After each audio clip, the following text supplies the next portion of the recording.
Thanks for joining us today. Just want to ask an overall question. Where do you see retail heading in 2020 in Central Iowa? Let's start.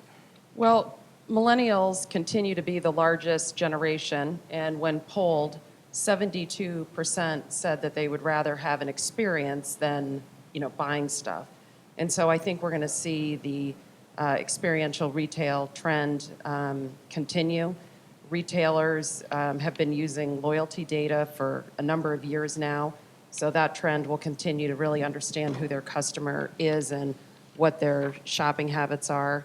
I think we're going to continue to see the successful retailers will have really embraced technology, and we're starting to see a lot more use of things like virtual reality to buy eyewear, for example, or to buy artwork.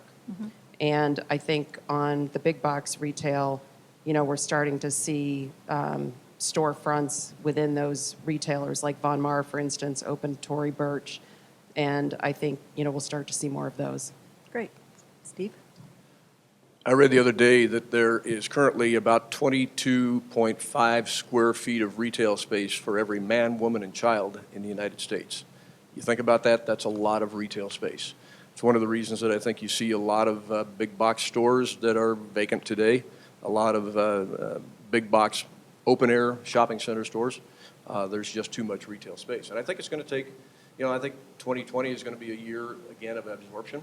I don't think we'll see a lot of new development of that kind. That really hasn't taken place for a number of years for those same reasons. A lot of reuse of those spaces that are coming down the pike. If you own big box retail space, for example, you can expect, and it's vacant, you can expect that the second generation or third generation user is going to come in and backfill that, is going to pay substantially lower rent, because they're opportunistic. They know they can get lower rents, and that's how their business models are basically set up right now. So I think that's going to be a major theme in 2020. Thank you.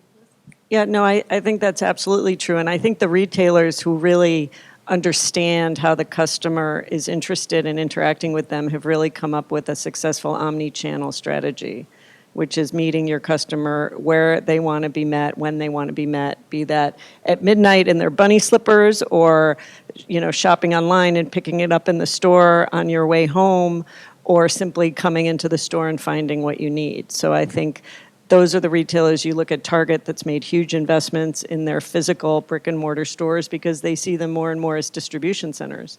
And I think those are really the retailers. Central Iowa is not immune from what's going on in the rest of the country, so I think that's really how people are going to start to experience the shopping. And to Steve's point, I think that there's simply going to be fewer store openings because there's simply too much space.